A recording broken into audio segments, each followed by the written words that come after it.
trong đời ta. Nào được trải đường lối muôn ngàn hoa, đời bao gian lao nhọc nhằn, nhiều khi sóng gió cất ngăn tình yêu. Hành trình tìm hạnh phúc em và anh, tựa hồ trong những giấc mơ mỏng manh, giữ cho nhau bao khát khao, giữ cho nhau bao ước ao, để xua tan lúc sóng gió dâng trào. Bàn tay nâng niu những ước mơ còn xanh, trong phút chốc bỗng rẽ màu phai tàn. Nhiều lúc hạnh phúc kề bên, mà sao ta thở mau vội lãng quên. Tình yêu có lúc giận hờn, có lúc vui buồn, để thấy yêu em ngàn lần hơn. Tình yêu hoa phép nhiệm màu, bước qua u sầu, cho đôi tim mình được bên nhau, bên nhau.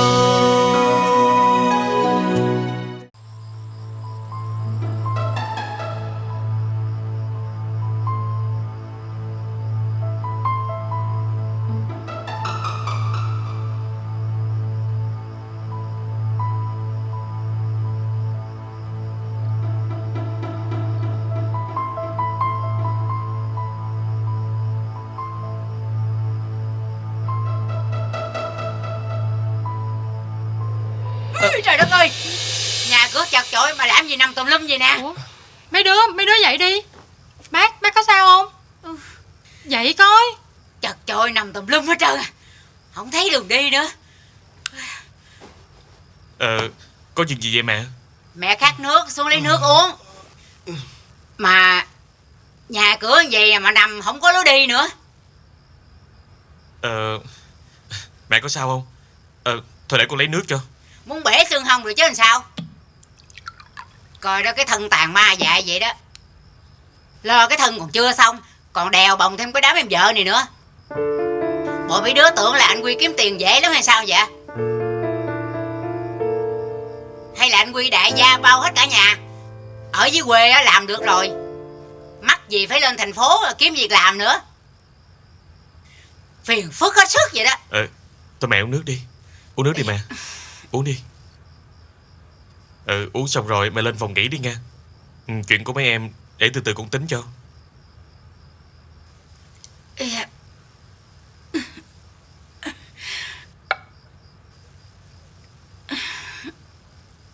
Nè, mấy đứa ngủ đi, nhớ nằm gọn gọn lại một chút nghe không? Dạ. Em, đưa mẹ lên đi em. Đã nói biết bao nhiêu lần rồi, nằm thì nằm gọn vô đi. Nằm cái kiểu gì mà nhảy ra ở ngoài đất mà nằm vậy hả? Mệt quá, có cái ngủ chút xíu cũng dành nữa. Bực mình. Vậy thì ở dưới quê đi, lên đây chi? Một mình tao lên đây đã phiền lắm rồi. Sao chị lên được mà tụi em lên không được? Cái đồ ích kỷ. Cái gì? Mày nói ích kỷ á? Trời ơi, thôi mấy đứa. Giờ này còn gây lộn sùm nữa. Khuya rồi. Lỡ lên đây rồi á thì để từ từ anh tính. Đừng có gây lộn ồn ào. Ngủ đi, nhanh lên. Dạ. Đưa đừng ngủ đi. Anh cũng ngủ đi. Nằm gọn vô nghe không? Nằm vô đây nè.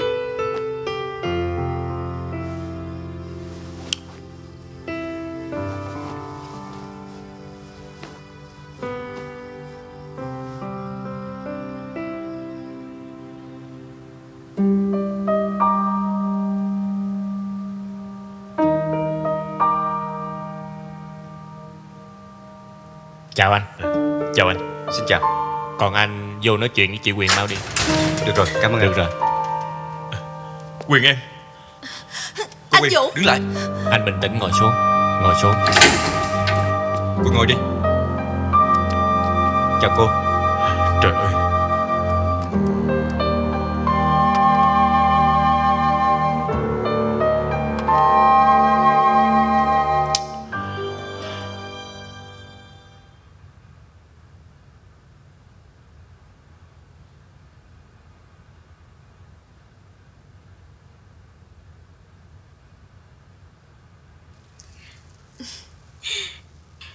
anh thấy em cắm bình hoa này có đẹp không? Thường ngày ở nhà chị Hạ vẫn hay cắm hoa này nè. Chị nói anh thích nhất là hoa hồng đỏ.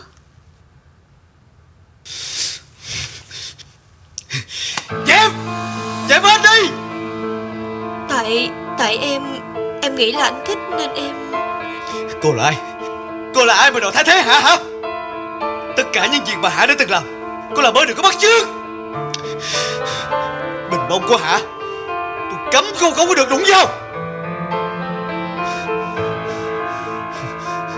Cái gì đây? Hả? Cái gì đây? Dạ em đi chợ thấy đẹp nên em mua về chứ.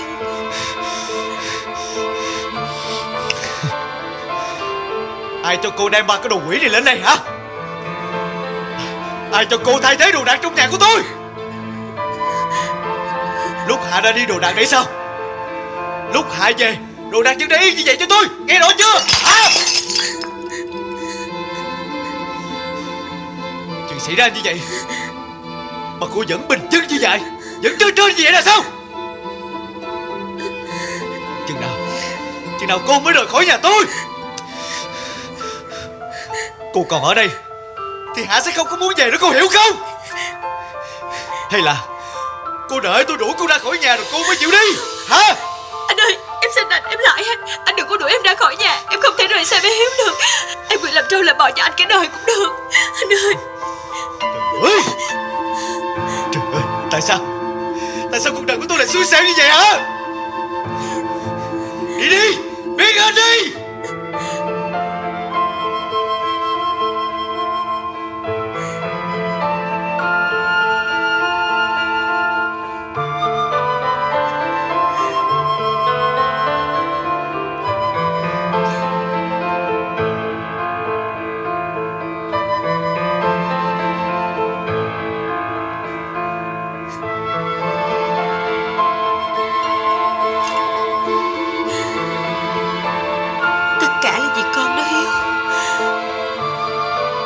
Mẹ sẽ chịu đựng được hết. Mẹ sẽ ráng chịu đựng. Rồi cũng sẽ có một ngày bà con sẽ phải chấp nhận mẹ.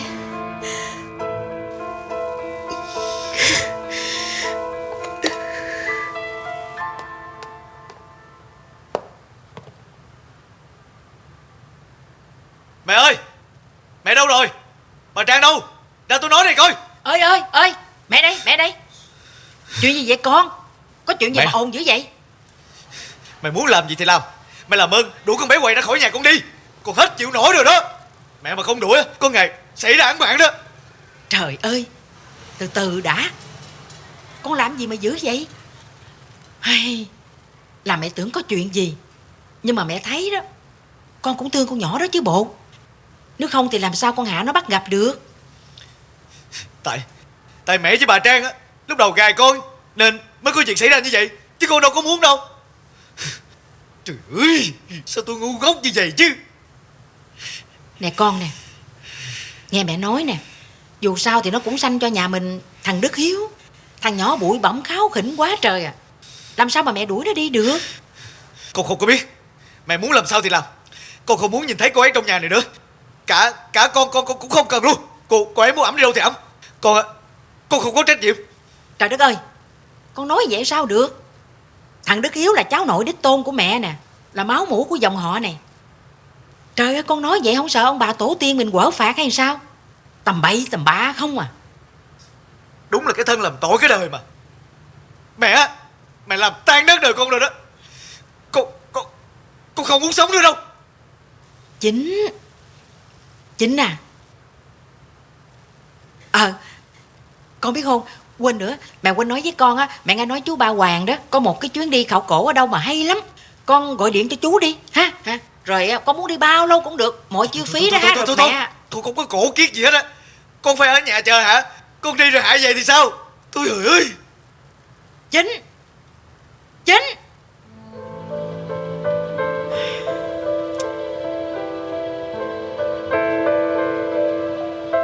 rồi thời gian sẽ làm cho nó nguôi ngoai thôi. Thiệt là rắc rối. Số cái thằng này nó khổ làm sao đó.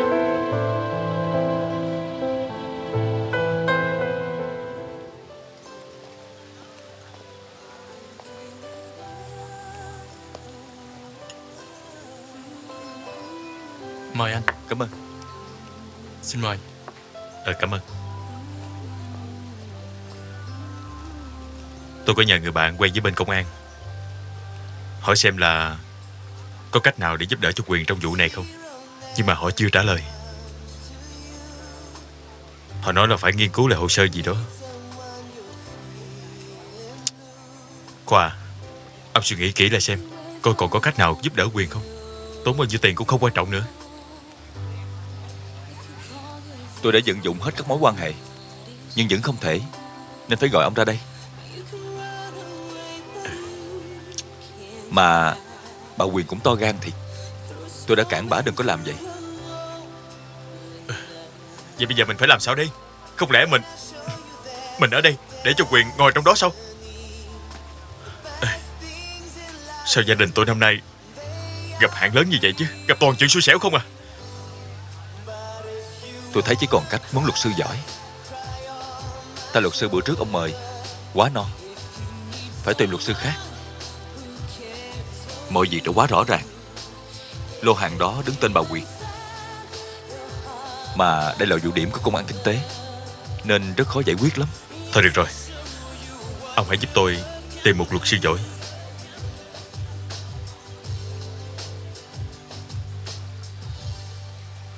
Nếu như chúng ta không có cách nào khác, tôi chỉ còn một cách là gánh nạn cho cổ.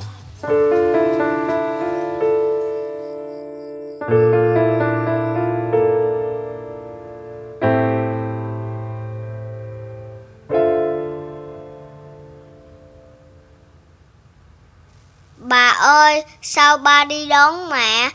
Lâu quá vậy bà, đi tới mấy bữa rồi vẫn chưa về. Con buồn quá. Bà cũng không biết sao nữa. Lúc ba con đi, có nói với bà một tiếng nào đâu.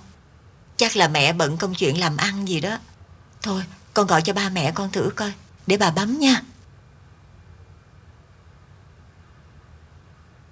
Nè, con nghe đi. Dạ. Ba hả, sao ba mẹ lâu về quá vậy?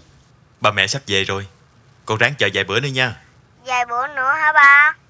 Ừ, mẹ con bận chút công chuyện, chưa về với con được liền bây giờ. Ba mẹ nhớ về nhanh nhanh nha. Bà biết rồi, bà thương cô Tiếp nhất ha. Dạ. Nè, con trai của ba ở nhà phải ngoan, biết chưa? Dạ. Mai mốt bà về á, ba mua đồ chơi cho con ha. Dạ. Mua siêu nhân, chịu không? Dạ chịu. Ừ, bye bye con nha. Dạ. Ừ, bà cúp máy đó. Con chào ba. Ừ.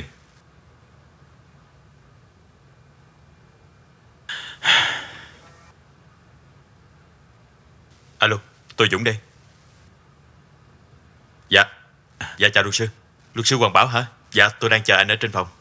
Dạ, dạ anh lên nha. Dạ, dạ, dạ.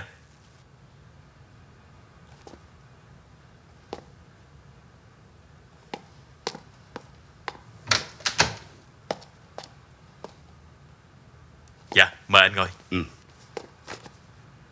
Xin lỗi vì để anh chờ lâu. Anh Dũng à, thì tôi cũng nói cho anh biết là tôi với anh Khoa là bạn nói khố cũng rất là lâu rồi. Cho Dạ. nên tôi mới nhận lời giúp anh trong vụ này. Dạ, vậy thì tốt quá. Trăm sự nhờ anh giúp đỡ cho. Tôi đã nghiên cứu kỹ tình tiết vụ án. Phải nói rằng khả năng chống tội là hoàn toàn không có, vì mọi chứng cứ đã quá rõ ràng để tội danh buôn lậu được thành lập. Nhưng tôi sẽ vận dụng hết cách để có thể giảm mức án xuống mức thấp nhất, tức là khoảng 24 tháng, nghĩa là 2 năm tù giam. 2 năm tù giam. Trời ơi. Đó là những gì tôi có thể làm cho Khoa, anh bạn thân của tôi. Có nghĩa là tôi đã làm hết sức có thể.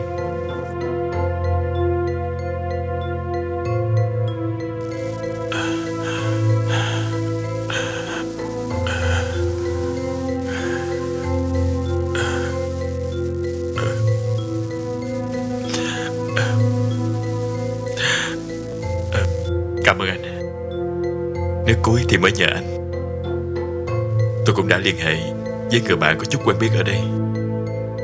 Hy vọng là anh sẽ giúp giải quyết êm chuyện, được tốt đẹp như anh.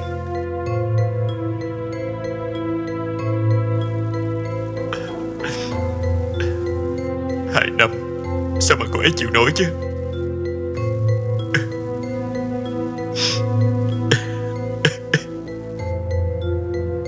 Còn nước còn tát, anh nên tận dụng tất cả những mối quan hệ của anh. Về phần tôi vẫn sẵn sàng giúp anh như giúp cho Khoa, nếu như vụ này có quyết định khởi tố.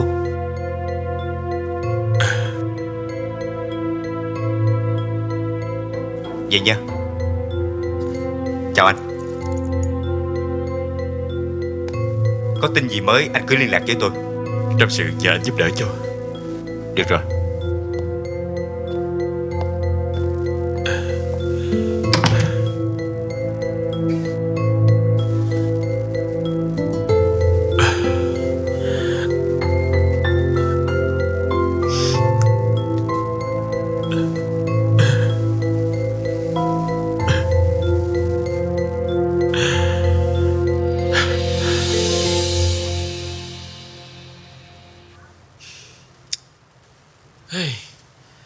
Trời ơi, còn đúng 15 phút để ăn cơm.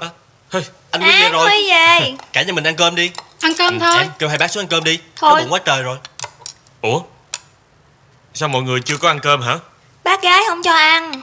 Bác gái nói là đợi anh đi làm về. Trời. Nè. Anh đi làm giờ rất thất thường, biết giờ nào về đâu mà đợi. Mai mốt ở nhà cứ nói với bác gái cho ăn cơm trước đi nghe không?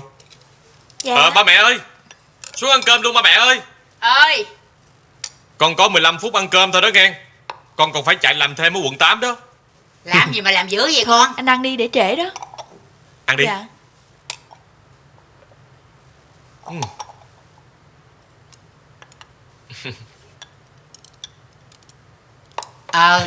Ăn đi. Ba mẹ Cả ăn nhà cơm. ăn cơm đi. Dạ.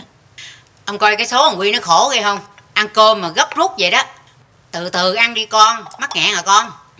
Dạ không sao đâu mẹ. Tại vì có chỗ làm thêm con ở xa lắm, phải đi gần có tiếng đồng hồ lận. Nhưng mà được cái lương cao, cho nên con cũng ráng. Thôi kệ, làm được gì hay đó mà. Em, cho anh xin miếng nước nha. Dạ. Ăn đi Thôi Lân. mấy đứa ăn cơm đi.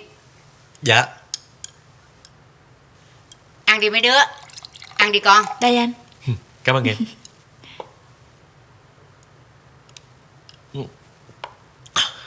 Gấp đồ ăn đi con. Vậy thôi, ba mẹ con đi nghe. Giờ này hay kẹt xe lắm. Mọi người ăn vui vẻ nghe không? Dạ. Dạ. Anh đi nghe. Anh đi Trời từ từ thôi ơi, nha. ăn cơm gì mà.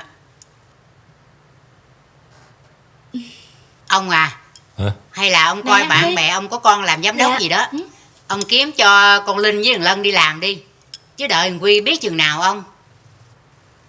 Để tôi hỏi lại coi nghe. Ờ, Thôi mời cả nhà thôi ăn ăn cơm đi. đi. Dạ. Ăn đi.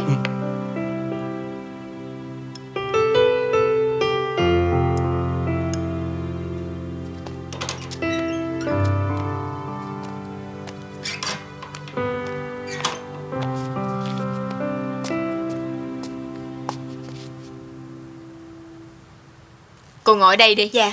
Bà ơi, có cô quầy ấm cháo tới nè. Đâu, cháu tôi đâu? Trời ơi, cục cưng của bà. Cục cưng của bà. Qua bà ẩm nha. Lấy bánh cho em đi. Con có đem Dạ. bánh không? Dạ có. Có bánh, có bánh nè. Có bánh nè. Đó. Hay quá. Nè ăn bánh đi con. Mấy bữa nay con không thấy bà qua thăm cháu, cho nên con sợ bà nhớ, nên bồng nó qua đây luôn. Thằng quý tử của tôi nè, nhớ sao không nhớ. Nhưng mà mấy hôm nay á, bà mắc đi chùa với mấy người bạn đó con.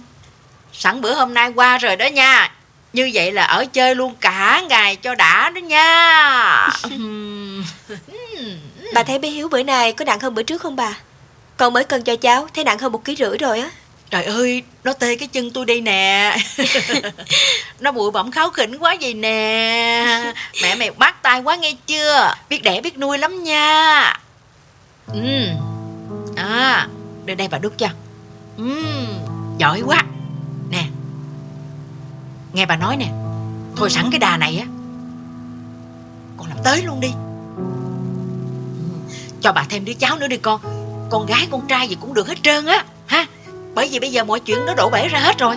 Nè, bà chấp nhận con á là vợ nhỏ của thằng Chính. Vậy ha, con thấy sao? Dạ, nếu được như vậy thì chẳng còn gì bằng nữa bà. Nhưng mà làm sao? Bộ có điều kiện gì hả? Nói đi. dạ không phải, con cam tâm tình nguyện sanh con cho anh Chính. Đó là phần phước lớn của con. Con chẳng dám đòi hỏi gì hơn. Nhưng mà từ ngày xảy ra chuyện rồi chị Hạ bỏ đi, anh tỏ ra căm giận con, rồi giận lây luôn cả thằng nhỏ nữa. Giận là sao? Hả? Nó làm gì? Con nói nghe coi. Dạ, mấy bữa nay ảnh cứ ăn nhậu suốt, chẳng thèm đói hoài gì tới thằng nhỏ hết. Mỗi lần về tới nhà là ảnh say mềm mà. Con có làm gì thì ảnh cũng chẳng chịu.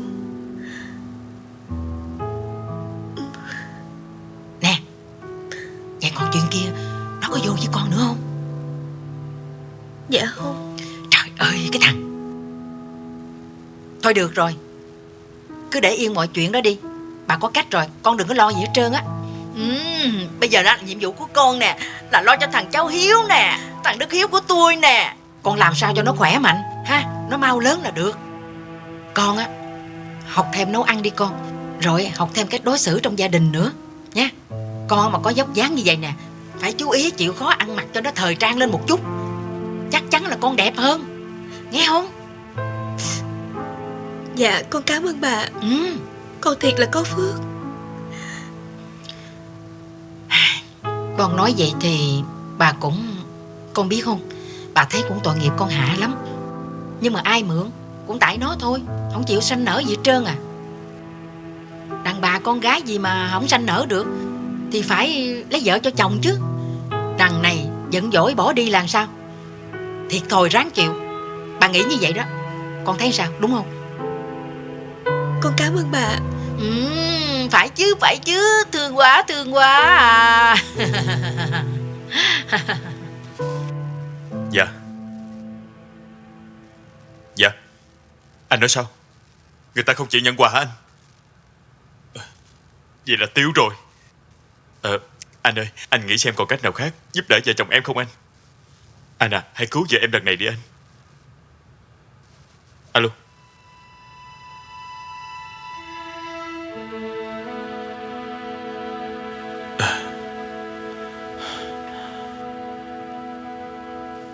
Chẳng lẽ không còn cách nào khác sao?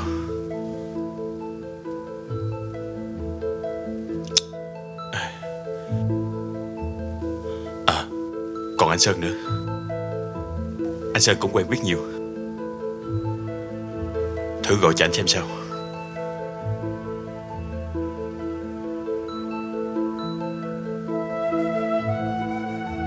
Alo. Anh Sơn hả? Dạ, em Dũng ở Sài Gòn nè anh. Dạ, chuyện em nhờ anh giúp đó, người ta đã trả lời cho anh. Có cần chi phí gì thêm anh cứ nói với em nha, sao cũng được hết. Dạ. Miễn sao là lo được cho vợ em ra khỏi thôi. Người ta hẹn tối mai trả lời hả anh? Dạ. Anh ráng lo giùm em nha anh. Dạ, em biết ơn anh suốt đời. Dạ, cảm ơn anh. Dạ, chào anh.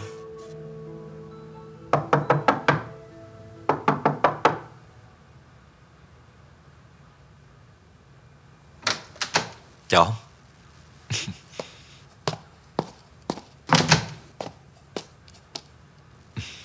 Sao rồi? Có tin gì khả thi chưa vậy Dũng? Tôi e là cuối tuần này sẽ có quyết định khởi tố đó. Tôi đang chờ một chỗ nữa. Người ta hẹn tối mai mới trả lời. Chưa biết làm sao đi nữa. Tôi thấy tụi mình phải làm cách nào để được miễn khởi tố là tốt nhất. Vậy Khoa đi. Ráng làm hết sức giúp vợ chồng tôi nha. Còn nước còn tát. Yên tâm đi, tôi sẽ cố gắng. Tôi đi nha. Gặp sau.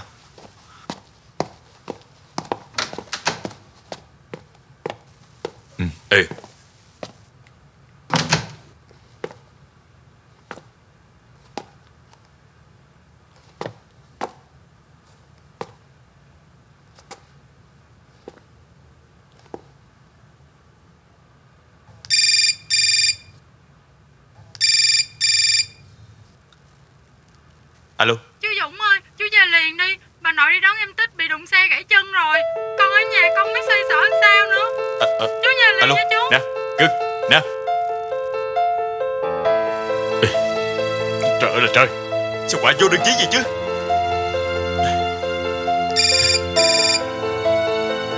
Alo, tôi Dũng nghe đây. Ủa, mẹ hả? Trời ơi, mẹ bị xe đụng làm sao vậy? Con mới nghe con Gừng gọi điện nói nè. Mẹ bó bột hả? Trời ơi, sao khổ quá vậy nè trời. Được rồi, con về liền.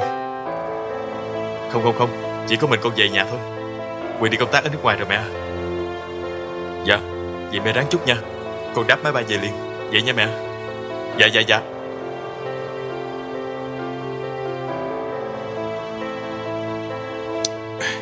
Alo, Khoa hả? Như thế này, mẹ tôi ở trong Sài Gòn vừa mới bị xe đụng gãy chân. Nè, bây giờ tôi phải về coi sao đã. Nè, chuyện của Quyền ở ngoài đây á, ông nhà luật sư lo giúp giùm tôi nha. Được rồi, tôi về 1-2 bữa coi sao đã, rồi tôi sẽ quay trở lại liền. Vậy nha. Cảm ơn ông.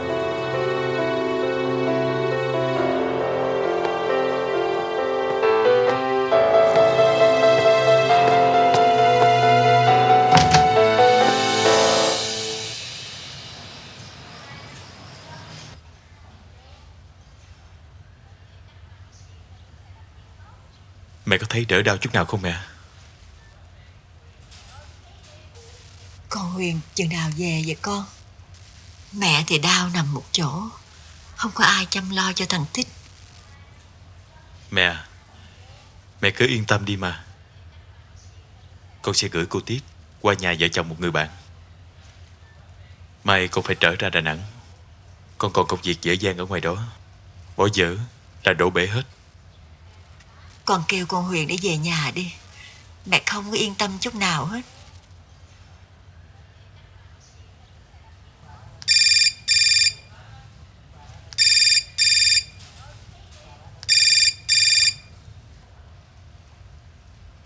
Con ra ngoài nghe điện thoại trước nghe mẹ.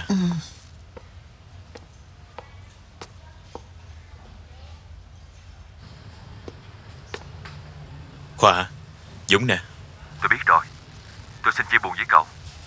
Quyền đã có quyết định khởi tố rồi. Sao? Quyền có quyết định việc khởi tố rồi hả? Đã có quyết định rồi. Chắc chắn rồi sao? Tôi đã làm đủ mọi cách rồi, nhưng vẫn không được.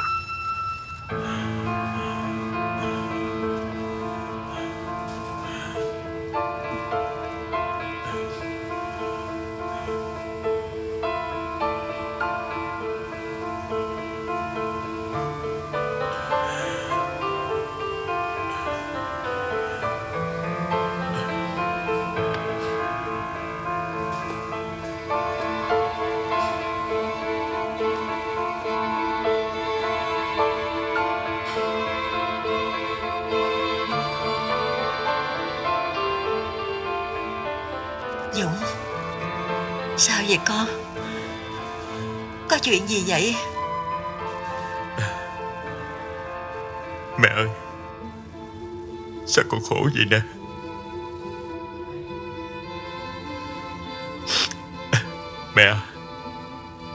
Mẹ thương con. Mẹ gắng nằm dưỡng bệnh nha mẹ.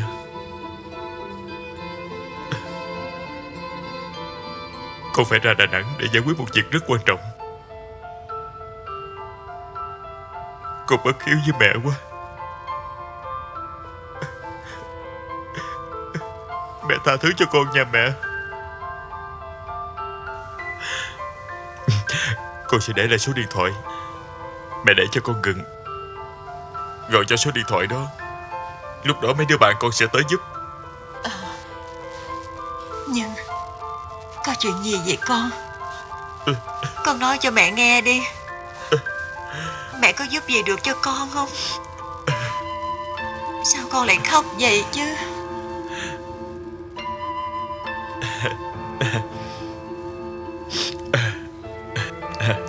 Mẹ không có gì đâu. Mẹ ráng nằm yên, ráng nằm dưỡng bệnh nha mẹ. Con đi rồi con sẽ về mà. Mẹ ráng giữ gìn sức khỏe nha mẹ. Con phải đi liền cho kịp chuyến. Con đi nha mẹ. Con đi nha mẹ.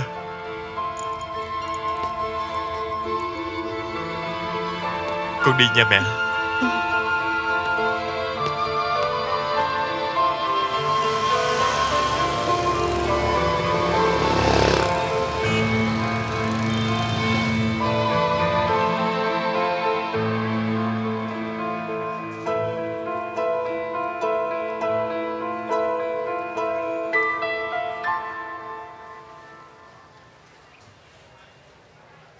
Alo, Khoa hả? Giờ mình chỉ còn cách đó thôi. Mình cũng đã nói hết với luật sư Hoàng Bảo rồi. Và anh cũng đã hứa giúp mình rồi. Thôi dù gì thì cũng cảm ơn Khoa, vì đã cố gắng hết sức để giúp đỡ vợ chồng mình. Chào Khoa, vậy nha.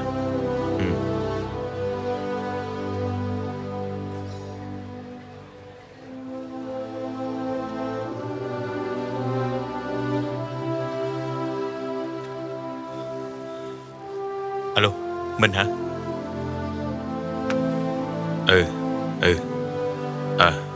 Minh à, mày giúp tao lo giúp giùm bà già với thằng nhỏ nha.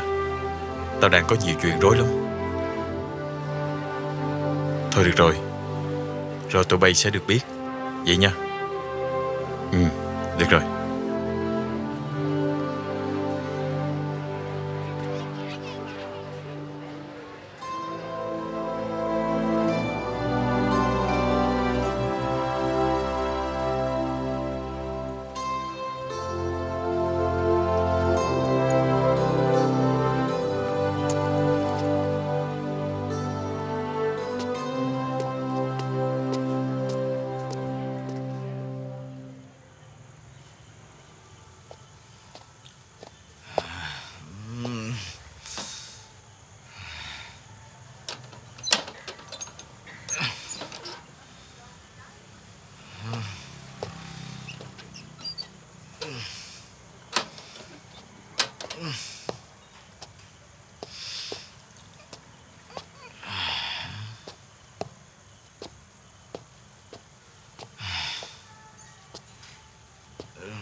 Con về rồi đó hả? Sao về trễ vậy? Ăn uống gì chưa? Trời ơi, lại say xỉn nữa rồi. Sao con tự làm khổ mình như vậy? Chuyện gì cũng có hướng giải quyết hết. Phải nguôi ngoai lên mà sống chứ con. Mẹ, trễ rồi. Mẹ về đi.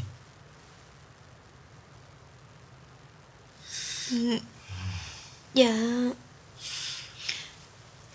Từ nay mẹ sẽ ở đây chăm sóc con với bé Hiếu thay cho con Hạ ha. Mẹ ở đây với con cho Hạ về nha mẹ. Mẹ sẽ thay Hạ chăm sóc con. Đừng để cô ta nhúng tay vô. Con không muốn nhìn thấy cô ta nữa.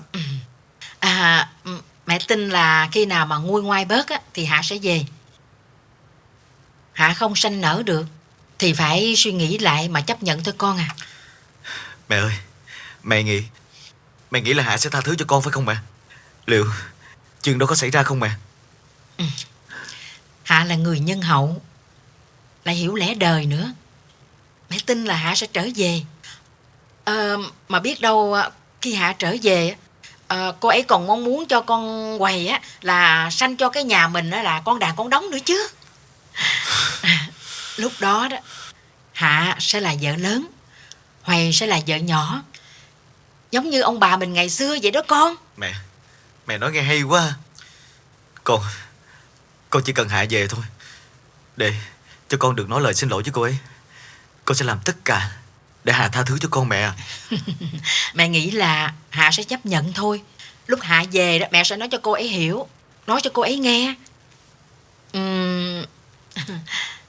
Vị trí bà lớn sẽ giữ nguyên là của Hạ.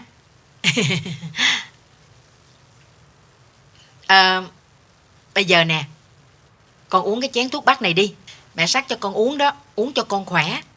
Để rồi con phải chờ Hạ về, rồi còn phải sanh cho mẹ một đứa cháu nữa chứ. Uống đi con. Uống đi. Mẹ, lại thuốc bắc nữa. Sao mẹ thích cho con uống thuốc bắc vậy? Mà Hạ đã về đâu? Con uống thuốc bắc để làm cái gì chứ? Trời ơi, uống cho khỏe. Uống đi con. Chừng nào Hạ về hả hay? Uống hết đi. Đó. Mẹ thấy con Hoài nó khỏe mạnh, trắng trẻo, sạch sẽ nữa, dễ thương lắm đó con. Bây giờ đó con tranh thủ đi. Lúc mà Hạ chưa về đó, cái con sanh cho mẹ một thằng cu nữa đi, giống một thằng cu Hiếu đó nha con.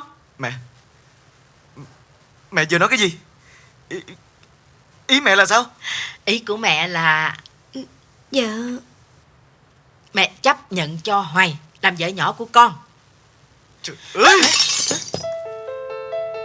Đời con đã sai lầm một lần rồi. Con đã đau khổ, đứt từng rọn ruột.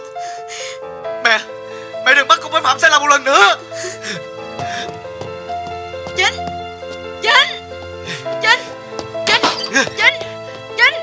đang sai mà con. Đi đâu vậy Chính ơi?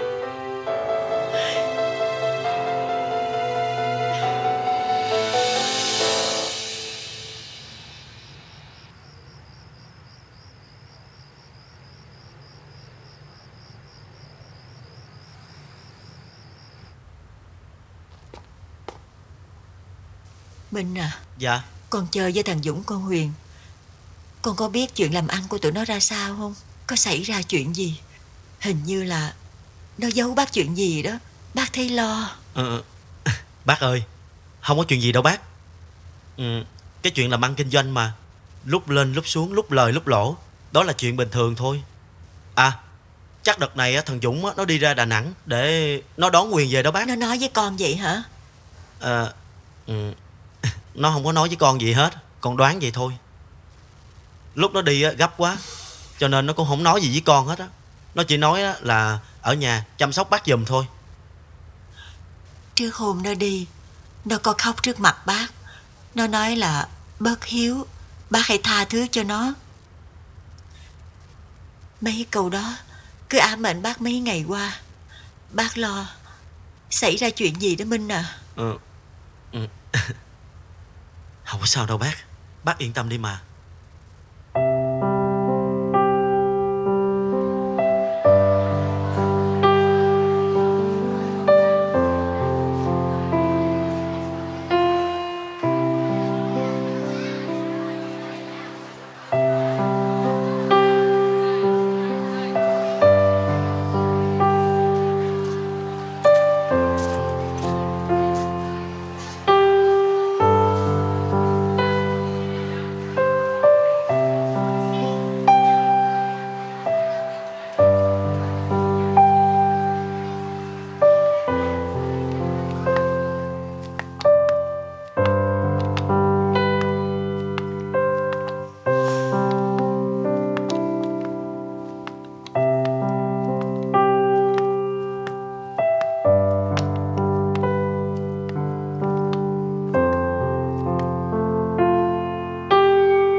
Huyền về đó hả con?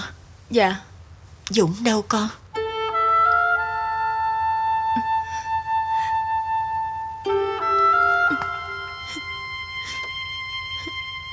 Mẹ.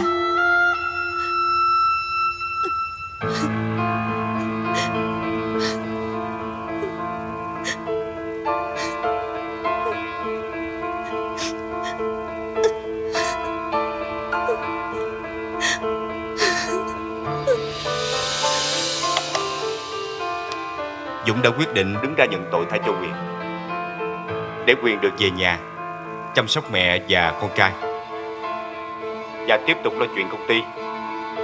Còn Dũng, cậu ấy đã có kế hoạch riêng trong thời gian ở tù để cuộc đời vẫn có ích. Sự hy sinh này của Dũng có lẽ cũng giúp cho Huyền nhận ra được nhiều điều. Tôi hy vọng Quyền sẽ rút ra kinh nghiệm xương máu. Sau này hãy đi trên con đường kinh doanh chân chính. Quyền có một người chồng rất tuyệt vời. Hãy sống xứng đáng với anh ấy.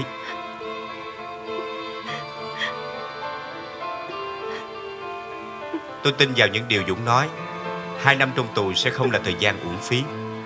Sau 2 năm nữa Dũng sẽ về.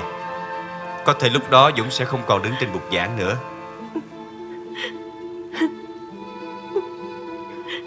Nhưng Dũng sẽ có hướng đi hợp lý trên con đường đã chọn của anh. Tôi tin vào điều đó.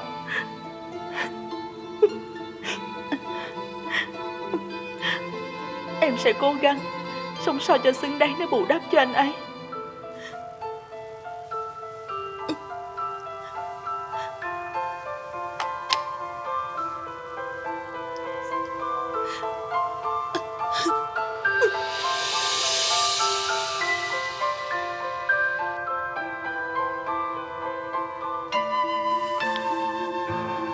Dạ chào cán bộ. Tôi là cán bộ điều tra và cũng là người quản lý vụ án về buôn lậu của vợ anh. Dạ thưa cán bộ, tôi xin được ra đầu thú. Tôi là chủ sở hữu của lô hàng lậu đó. Cô Quyền chỉ là người đứng ra là bình phong mà thôi. Thực chất cô ấy không biết lô hàng đó là hàng lậu.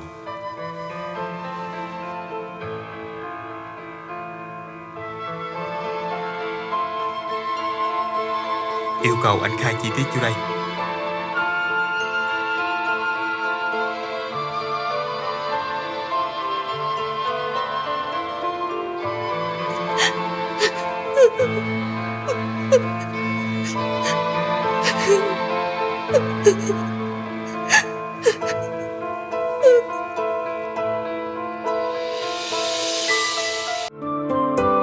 Ngày mới đã đến cùng ta, đẹp xinh tươi như ngàn hoa. Ngày mình bên nhau, hạnh phúc đôi tim trao dâng. Ngày ta trao nhau nụ hôn, tình yêu trong ta hồi sinh. Bỏ quên bao nhiêu lo toan. Dù có những lúc hờn ghen, dù đôi lúc sóng dâng trào, cuộc tình chúng mình vẫn mãi như hoa đẹp xinh. Nào cầm tay bước bên nhau, cùng nhau vững bước mai sau. Từ đây sẽ không bao giờ lìa xa. Em cùng anh bước chung đôi, chỉ cần nhiều đó thôi. Mãi mãi bên người sẽ không chia lìa đôi. Nơi hoàn hôn lúc ban sơ, tâm hồn trao ước mơ. Hai trái tim hồng mãi yêu thương mặn nồng.